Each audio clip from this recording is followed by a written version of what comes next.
Next, let's do our Roman numerology and figured base. The first thing I want to do is on the File drop-down, locate Load Library. Locate in the library's chord suffixes and open the one called figured base. Next, select the chord tool and under chord, check to see that chord style is selected as Roman.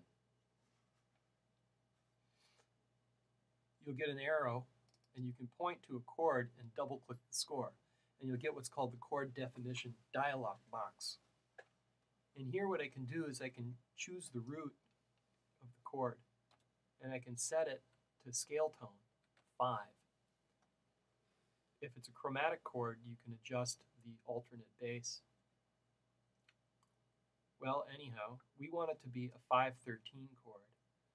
So I need to add a suffix, a figure to the right. Select and locate 13. It's number 53 and select it.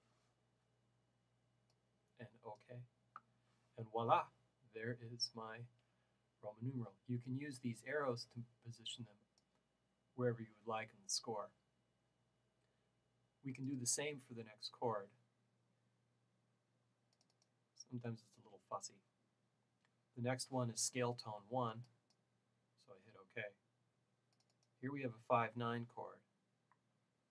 Once again, setting this to scale tone 5.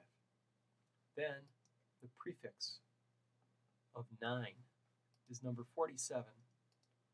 Select, OK, my final chord.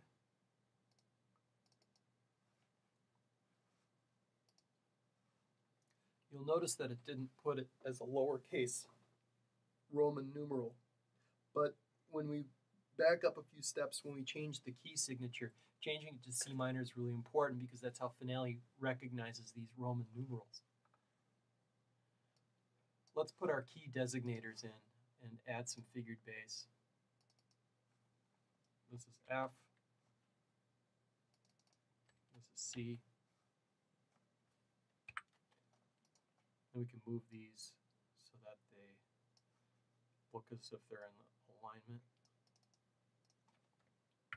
Okay.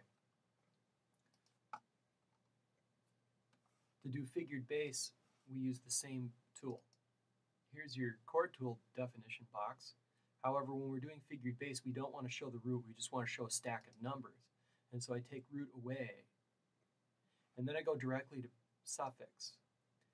And if you go all the way down, these are all the little numbers that we've seen in Benward. And they're kind of in order.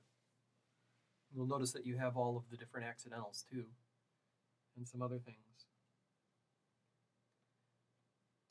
Okay, so now then, we don't have a prefix, if you look at them all, for a 13 chord that has a 7th and a 3rd. So what we need to do is create one. So I'm going to hit create. This is the editor, and this is really easy to use if you get the hang of it. If you're entering a number, like 13 for instance, you just put 13. Okay? And then you hit next. We're going to enter the next number. The next number is going to be a 7. Next. And a 3. And next. Now, to get them positioned, we can just move these handles around to position them where we wish.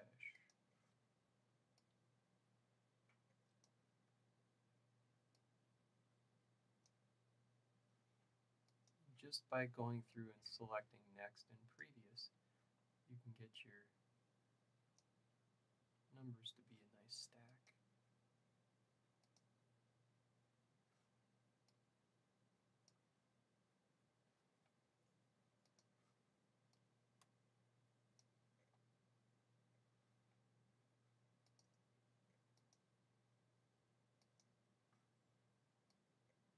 And you can play around with it until you're satisfied with it.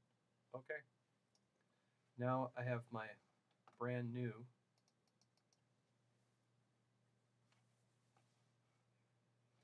but you can see here that it didn't quite all fit. Let's see what happens when we put it on the score.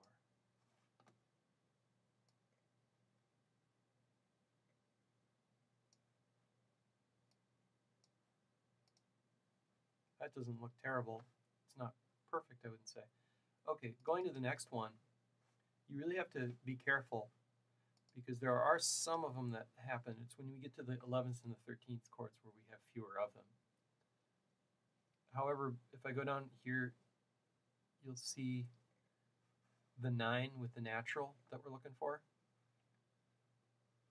is right there, 167. So that's an existing prefix. So that one is nice and set. Okay. But you can play around with it until you get it just the way that you want it. The next step is to save this document and print a copy and turn it in. And there we go. Good luck. I hope this helped.